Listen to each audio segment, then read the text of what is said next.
Hey, welcome back to Fade the Mahoney. We're doing two things. We're going to preview this one real quick, but we're going to spend most of the time doing a recap with Jimmy Knorp. We're recapping Diamondbacks Eagles. So, Jimmy Knorp, I'm Mike. This is Trevor. Jimmy, thanks for coming back in, buddy. Anytime, guys. It's been a while, but I'm glad to be back. All right, you ready to talk about the series? I'm Yeah, ready. let's do it. All right. First thing, clip number one. This is Hulk Hogan before WrestleMania 6. All my Hulkamaniacs out there. It's not whether you win or whether you lose. The only thing that matters is what kind of winner you are or what kind of loser you are. All right. And the reason I show that, everybody, is Hogan never lost, and he would never talk like that unless he had an inkling that things weren't going to go well. Next clip, Jimmy Knorp before the series. Today. Like, no matter what happens today, I'm proud of myself and my guys. Like, what we've done these last 3 years has been pretty incredible. So, no matter what happens today, I'm still proud of this team. And All right, Jimmy, before that series started, you gave that interview. What's going on? Were there issues? What did you know? No, okay. It's not like we went into that series expecting to lose. We knew we were the favorites going in. And like I said, I'm still very confident in myself and my guys. I was very confident in our ability to get that job done. But I felt like throughout all of the 2023 season, and especially right before the postseason, I felt like I was putting a lot of pressure on myself. And I felt like the fans were putting a lot of pressure on the Diamondbacks in general. And like in my head, I was always wondering why I was putting so much pressure on myself. Like I felt like even though I want to be the best player and I want to be the best team and I want to be holding that trophy at the end of the year, I also have to realize it's okay to lose. And that was kind of what I was telling myself. Not that I thought we were going to lose, but like if we do lose, it's not the end of the world. I'm still very happy with the season that we had, especially my guys. Like my teammates really stepped up big this year. It's no secret this was my worst year at the plate, at least in MLW. And the fact that the Diamondbacks were still so good all year shows the depth that this team has. Like I was tired of the narrative that oh, the Diamondbacks won in 2021 because Jimmy Knorp carried that team, and they won in 2022 because they carried that team. I in no way do I think that's the case. I think the D-backs are one of the most complete teams in the league. So I just I don't want to know it was okay. No matter what happened, it was going to be okay. I guess. So no injury, nothing like that. No injury. Body probably felt better this year than the last 2 years. So really, actually, the health wise, I felt really good all year. Trevor, you got any follow-ups for that, or can I keep going after him? Okay, you keep going. You keep going right now. You got to. I'll come in at some point, but you got to stick with it. All right, Jimmy, you said it's your worst batting year of the season was. What do you attribute to that? Were they pitching you different, or was it you? So I want to say at the beginning of the season, knowing that there was a four-man lineup, that was a big change. Maybe I was trying to do too much, like every at bat, instead of just having a simple approach. I was trying to be the guy who hits the big home run. But throughout the year, I guess, yeah, guys just pitched me really carefully. They pitched me really good, especially that last series against Dallas and the Eagles. Like, I actually felt really confident with my at bats. I just kept smoking the ball right to Zach Whalen in right field. I was hitting the ball hard. I wanted to hit the ball to right field. That was my goal. Like, that was my approach, hit the ball to right field. But I couldn't elevate it. I couldn't get the ball in the air. So I really couldn't tell you. Like, throughout the year, I still felt just as confident. Like, every time I stepped up to the plate, I was like, yeah, I'm going to work a good at bat here and I'm going to get a hit. I'm going to hit a home run, stuff like that. But I really couldn't tell you. Moving on to 2024, like, do I still think I can be one of the best hitters in MLW? Absolutely. My confidence is not at all shaken, but guys just pitched me well, and especially in a four-man lineup, that you can pitch me a little bit more carefully, I feel like. Yeah, we talked about that early. Facing somebody 25% of the time is a huge advantage rather than 33% of the time. Absolutely. And not only that, the variance too, right? Because like he's getting less at bats in general, so seeing the ball less from those guys. There's a lot that goes into it. So I would just chalk it up to more variance than anything. Was there something in particular Blade and Dallas were doing? Like Blade, is it the drop ball or like what was it that was really doing it to you against him? Yeah, I don't know. Blade was an interesting one. I actually have to tip my hat to Blade big time because I'm not gonna lie. When we saw Blade warming up for game two, we were like, we got this game. Like we are like they took Dallas out. We thought that was a mistake, and obviously you can't blame that game on Blade. They lost 1-0, and you can't win if you don't score. So I feel like in general, obviously, I feel like sliders and risers are maybe pitches I hit for home runs more. but I've never had trouble with the drop ball. Like I feel like I still see the drop ball well and I can hit it hard. Again, it's harder to elevate because it's coming down, which is harder to hit it back up. But in general, I still feel like I've seen that pitch pretty well. I guess it was just hitting spots. Like Dallas is a very smart pitcher. He knows my weaknesses. A lot of the guys in my league know my weaknesses, so I have no problem saying it right here. You pitch me down and away, it's a tough pitch for me to hit. If you pitch me inside, it's a pitch I'm probably going to chase because I think I can get to it and pull it over the left field fence. So they did a good job exploiting my weaknesses. You're the only guy in the crew without a hit, if I'm not mistaken. You guys got 1 hit, 2 hits, 1 hit. Does that sound right? I think so. Correct. And yeah, Pishka had 2, Jonah had 1, Schema had 1. So yep, I went over. It's actually the first time in a 3-game series I went hitless in my career. So not a good time to do that. Wow. Well, that was the difference. We're all so used to Jimmy Knorp coming up clutch in the big when it matters, and you didn't do it at all, and you lost by giving up 2 runs in 1 game. Well, 2 runs in the 2 games you lost, right? Correct. Yep. 2-0, 2-1. It's amazing how it works, right? You have like tons and tons of clutch hits throughout your career, and then you have 1 series, and now you're just the worst, man. Yeah, right. That's what like that's the pressure. Like that's why I tell myself it's all right. Like I've done it. I don't have to prove myself anyway. I've seen the comments. It's funny. I never check the comments on the YouTube videos. I haven't since my rookie year in 2020. And I checked this one because it was Shema's last game, and like I want to see what people were saying about Shema's career. And I see all that, and I'm like, oh, that's why I don't check the comments. But yeah, I could take it. Some I got a not so question, nice Mike. things. Some not so nice things on Instagram. What do you say, Trevor? I had a question. The format of the 3-game series with no pitching caps is so interesting. Obviously, when you have a dominant arm like you guys do, you're just going to ride it. Especially, you lose the first game, you feel like your back's against the wall. You got to throw the second game. But then if you win that, you're throwing 3 games in a row. They're starting to see you pretty well. I think that was kind of what the case was in the 3rd game. What is there anything that you can do differently in any stretch? I just can't imagine. Like, you have some trust in Trey, but like, when would you even throw him in that situation, right? Yeah. So yeah, I absolutely did actually think about throwing Trey game 2 because I trust Trey, but at the same time, I was like, we've won 2 championships in a row, and if we lose this 3rd opportunity because I'm not out there, I don't think I'll forgive myself for it. Now going into the future, like say we're in the playoffs next year and we're in that same spot, I might give the ball to Trey because he's only going to get better and better, and I'm only going to trust him more and more.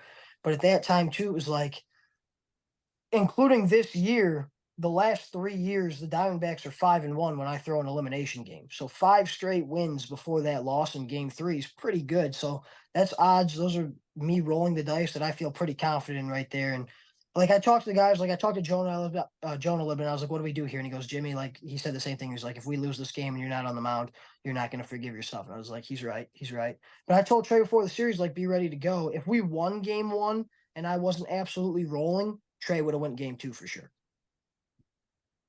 Is there any scenario where you throw him out there game 1? I'm just thinking about that, like, in the future for going forward. Obviously, maybe a little bit different look going forward without Schema, one of the greats out there. But like, is that something you consider for the future? Yeah, it's a weird thought because you don't want to go down 0-1, but at the same time, like you said, then that's still me pitching 2 games after that, and they haven't seen me yet. So I actually don't mind that. Something that I like to, if we would have went down a little bit more in that game, so we went down 3-0 or 4-0 instead of 2-0, I might have put himself in for me just to throw them off. I did that last year in the NLCS. I put Jonah in game 2 when the Mallards started to see me a little bit well. So it is familiarity. But what I think a guy like myself and Ryan Cratch are 2 pitchers who are really good at, we both throw so many different pitches that I felt like, honestly, game 3, I pitched completely different than game 1. Unfortunately, I just got a little bit wild in game 3. That's what hurt me. But arsenal-wise, I felt like I did a good job mixing it up so they couldn't get too familiar. Or like, say Dallas has an at-bat and I started him off slider, drop, slider. Like the next at-bat, it'd be a completely different sequence so he couldn't find patterns of what I was doing, so to speak. I got 3 quick points. 1, shout out Michael Schema. Everybody go buy a jersey as a going away present. We love that guy. Clutchest guy in the league for the most part. Good dude. 2, I don't remember what the second thing was. Getting old. You mentioned the Mallards. Yep. Who's happier than the Mallards right now? Am I right? We'll have updated. Yeah. We'll have updated World Series odds in just a few minutes, but they've got to be pretty pumped. Yeah, I know. It's different for them because I know Robles really wanted to play me. Like he wanted to beat me. He wanted that revenge game for sure. So in that aspect, like I know they're sad a little bit, but at the same time, they probably do think they have a better chance of being the Eagles. I don't think they would ever admit that. But when Dallas, I've said this a lot, when Dallas Allen's rolling and Dallas Allen's hot on the mound, he's a top 2 pitcher in the league. So they can't take that Eagles team lightly, that's for sure. Can you share what the long talk was with Dallas as you guys were going through the line? Even though we didn't get that win, Landon putting some great swings on the ball as well as Zach. In the 14-year history of this league. You guys caught that. That's good. Yeah, I talked to Dallas for a lot in that line. I always told Dallas like it was kind of like passing the torch. I hate to say that because I feel like we can definitely bounce back and win it again next year. But I told him like you have the talent to win it all this year. You have the talent to put this team on your back and win it all. Trust yourself. Trust your stuff. Like and I'm rooting for him. I really am. I like those guys. So I hope they win it. I want to talk some more about the Mallards. We talked to Casey Bennett before you guys played them. I'm sorry. I'm sorry you had to talk to that guy. I apologize. Right after we had the Slate 4 draft, in which I think I took you number 1, he sprung on us that you weren't going to pitch. Yeah. On a scale of 1 to super regretful, how regretful are you that you didn't try a little bit harder in that series? Here's what I'll say. Somebody actually did ask me what my we had a fan fest this Friday night. It's like a kid asked me what my least or my worst decision was as a manager, and I did bring up that series. But here's what I will say. Before the season even started, our plan was to go me a game, Trey a game, Bennett a game against the Mallards. That was always the plan. So I kind of stuck to that. What I would have done differently. Going into that series, we needed to win 1 game. All we had to do was win 1 game. And I should have known that a little bit more. And when we lost game 1, I don't regret Trey starting game 1. I think that was very smart. Would have done the same thing there. Hayden on the mound in game 2. That's the game we have to win. That's the game I should have thrown. I should have thrown game 2. And if things go wrong in game 2, it's like, wow, okay, now we can change our game plan. Maybe we go Trey. Maybe we go me again. But that's the game I really screwed up there. It's not a lack of not trying. And people say, like, I wasn't trying to show my cards. Not necessarily true. I feel like the Mallards always see me well. I know there's the 8-inning game I shut them out for, but I feel like that's kind of a, what's the word I'm looking for? Anomaly. Thank you. Yes. And then, like, yeah, the 8-inning game was just me absolutely locked in. I also think in game 2, I left Bennett out there too long. We had the lead going into the last inning, and I would have liked to pull him before that, but the plan was always me, Trey, and Bennett. So I don't know. I don't regret it too much. We still, even based on how I managed that series, we should have still found a way to win a game. All right, But Trevor, yeah, what do you definitely got? cost us. I mean, You'd still be playing right now. Correct. we talked about it a little bit before, but we'd be remiss if we didn't bring up Michael Schema and how this team will move forward without him as such a key part of the 2 championship teams. Anytime Jimmy's been on here, he's talked highly of Schema and what he brings to the team. And that was an emotional moment. I got choked up a little bit, not going to lie. So just give Jimmy the floor to talk about Schema. Yeah. So this is it was sad. Like we didn't expect I didn't expect him to be that sad. Like when he was saying he was leaving and he was giving his goodbye, I didn't expect that because he's not a guy who shows that kind of emotion.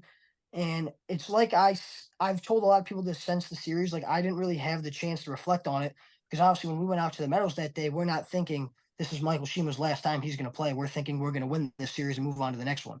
So I never really had the chance to settle in and think about it until me and Schema actually had a pretty cool moment because normally me, Jonah, and Schema will ride out to the games together. But since Jonah was back in school, it was just me and Schema. So we kind of all went out to eat. And then on the way home, it was just me and Schema in the car. And like we really started thinking about it and like all the memories we've had and all the cool moments we've shared in MLW, winning the 2 championships. Like I played with this guy at SoFi Stadium. And while I do give Schema high praise, and I know he's not one of the greatest wiffle ball players in the world or anything, when I'm on that mound next year, it's going to hit me when I turn around and he's not right behind me at shortstop.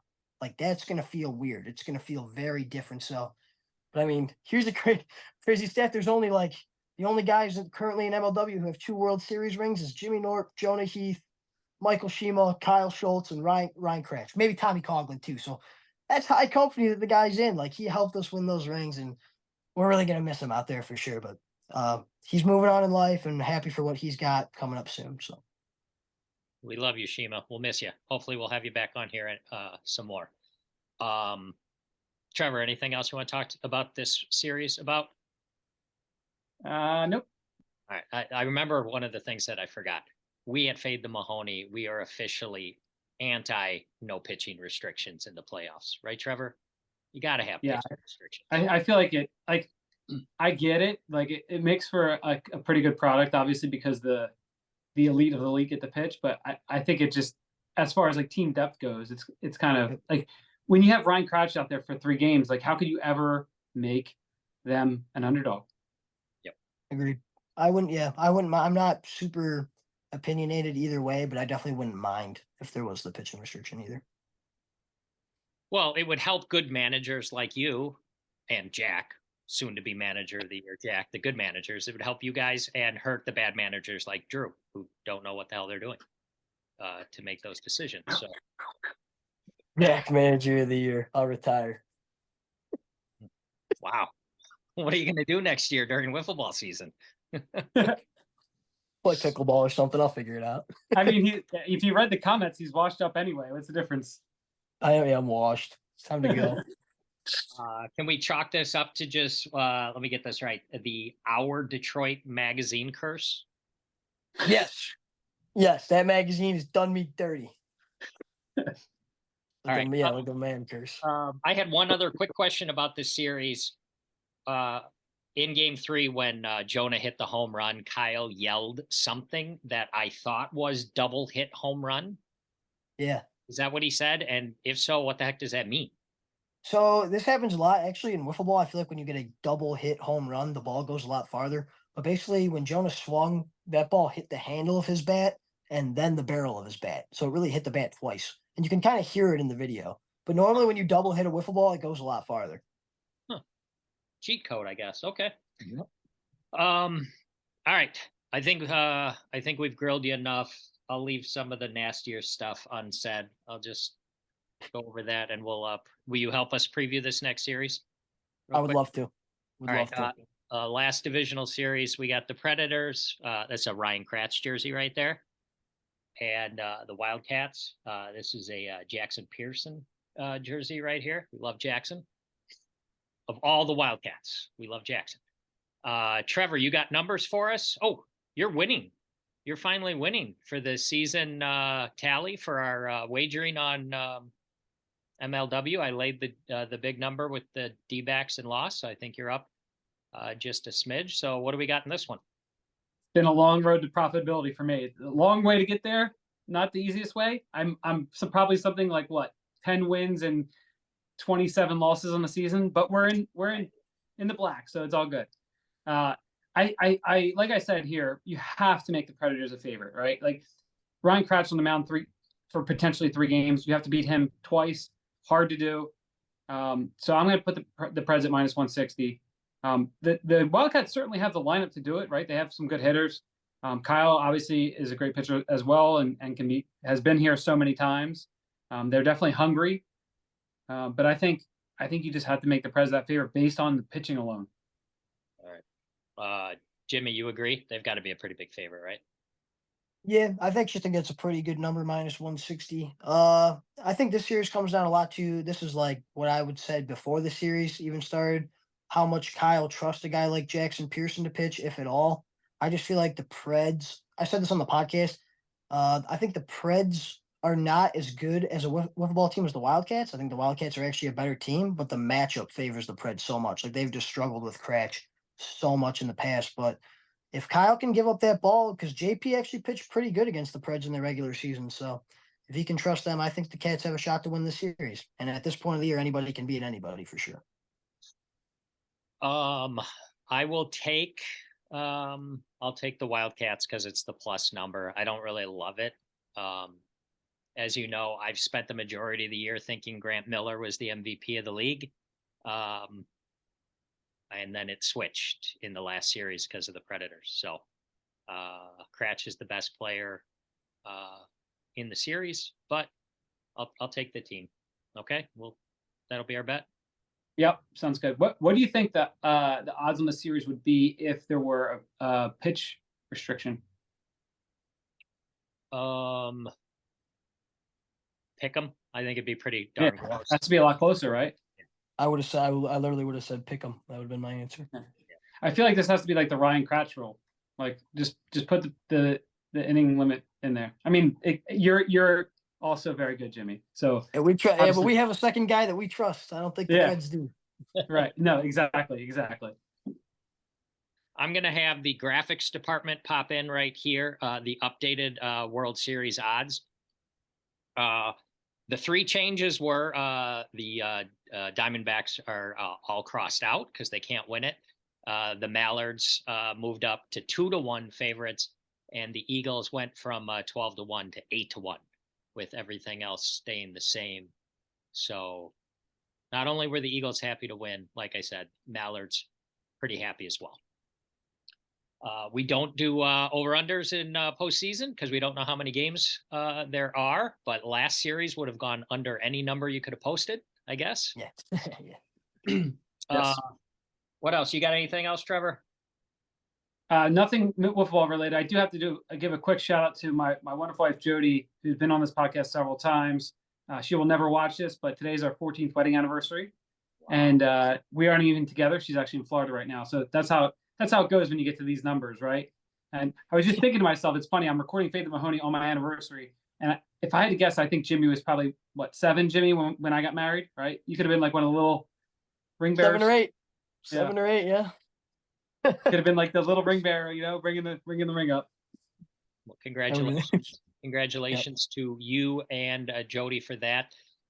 Jimmy, are you going to be in Atlanta? Tommy told me probably, but I haven't heard anything from Kyle yet, so not sure. But if I get the chance, I'll probably be there. You're just like me. I haven't heard from Kyle yet either. Listen to me. If I'm the commissioner of MLW, and I'm not, but if I was, Jimmy Knorp would be at every single event that we have, no matter what. Like, I mean, come on. Appreciate that. Appreciate that. It's a no-brainer to me. All right. I'm so sad, by the way, that I cannot make it. I saw the announcement, and I was like, okay, I don't think I have anything that weekend because there's no baseball that weekend. And I checked my calendar, and it's my daughter's cheer showcase thing or whatever that day. So I'm like, I can't do that. So we can't. I was set to go on and buy the tickets and buy the flight and be there, and then nope.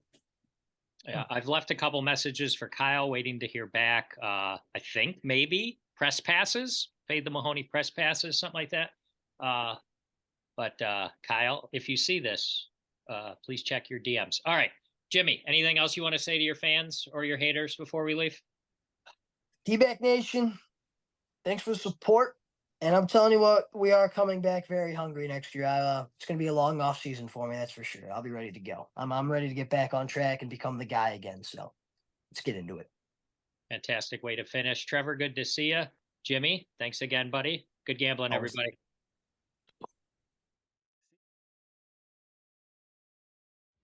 All right, back with another week, week 6, lock of the week, 5-0. Haven't got one wrong yet. Still shocking to me, but I guess I'm just really good at this. I don't put a ton of research into it. I mean, I do watch all the games every Sunday, so I guess that's helping. But I mean, we're rolling once again, starting off even better than I did last year. And this week, I'm gonna go with something I don't usually do. Well, I did it week 1 because I kind of had to, but I'm gonna take my favorite team, my home squad, the Detroit Lions, -3. Don't usually like, betting on, my favorite teams because, when they lose the game, it's tough. When you lose money because of it, it's even tougher. But a bunch of the lines I thought were pretty good, and I wasn't really confident. And I think that the Lions are just a really good football team. I think they're the clear third best team in the NFC. Niners are on their own tier. I think they're probably in a similar tier with the Eagles. Probably not quite as good as them, but Tampa Bay, they've been impressive so far this year. They've impressed me. Baker's been playing good. They are at home. Their wins haven't been that impressive. 1-4 Minnesota, 1-4 Chicago, lost the Eagles, and then they did take down the Saints, which I think is a good win, good in-division win on the road. but I think Derek Carr was kind of banged up. That offense was just like, they didn't really have to test the defense of the Saints because the offense was just putting them in such terrible positions, which I guess is a good thing for Tampa's defense. But I think the Lions have just been really solid. They should get Amon-Ra back. They should get Gibbs back. The defense should be getting a little healthier. I mean, Cam Sutton Mosley going down isn't great, but I think Hutchinson gets to the quarterback. I think the Bucs offensive line is still a little shaky. So I think the Lions can get it done here. Maybe they'll win by 3 and it'll be a push. I guess that means I'm still undefeated, but I'm gonna rock with the Lions. They just look too good. I'm drinking that Kool-Aid.